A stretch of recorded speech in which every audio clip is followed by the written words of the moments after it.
د بلوچ ملتپاله نېشنل ګوند په غوښتنه باندې دغه کاربندیز د سیپک په مرکزي ښار ګوادر کې د ایران له لوري د برېښنا د کمۍ له کبله وسو چې له سببه یې ټوله مارکیټونه، دکانونه او سرکاري دفترونه تړل شوي وو. لوی لارې او سړکونه دوی تړلي هم وو چې له سببه یې ټرافیک په ټپه باندې ولاړ وو. د ګوادر د بندر سړک هم تړل شوی وو.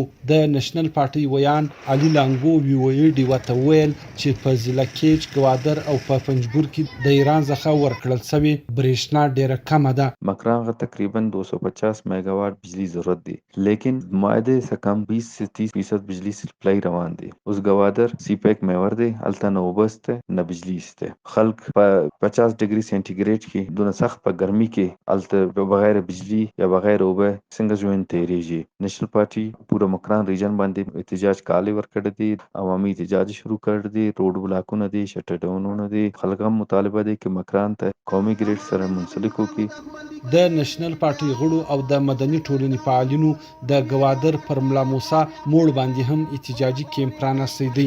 دوی وایي چې د ایران څخه د ورکړل شوي برېښنا لوډ شیډینګ ډیر زیات شوی دی چې له سببه یې د دوی ژوند له سختو مشکلاتو سره مخامخ دی. تیره ورځ هم د ایران وسردي پولې ته جوخ په ضلع کیچ کې ښځو، ماشومانو او عادي خلکو د مرستیال کمشنر د دفتر او د برېښنا د دفتر مخې ته احتجاجي ناسته وکړله. د برېښنا د لوډ شیډینګ په ضد باندې احتجاجونه وکړل او د دوی سرکاري ګاډیان یې په ډبرو باندې وویستلې.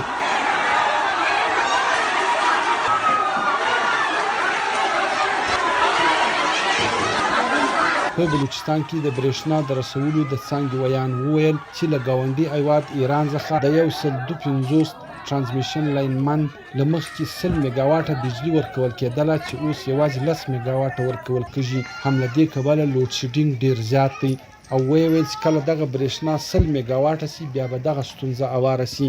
و بل لور ته بیا د بلوچستان اعلی وزیر جام کمال خان و وزیر اعظم عمران خان ته هم یو لیک لیږلی دی. په هغه کې ویل شوي دي چې د ایران څخه د مکران ډیویژن د برېښنا د زیاتولو خواست شوی دی چې له ایران سره دغه ستونزه د خبرو اترو له لارې اواره کړل شي. د بلوچستان و درو ضلعو ته کیچ، ګوادر او پنجګور ته له ایران څخه برېښنا ورکول کېږي. له تیرې یوې میاشتې څخه دغه بجلي هلته بیخي ډیره کمه شوې ده او په دغه سیمه کې ګرمي هم ډیره زیاته ده چې له سببه یې خلک پر احتجاج کولو باندې مجبور دي. حمید سمسور، ویو ای ډیوا، کوټه.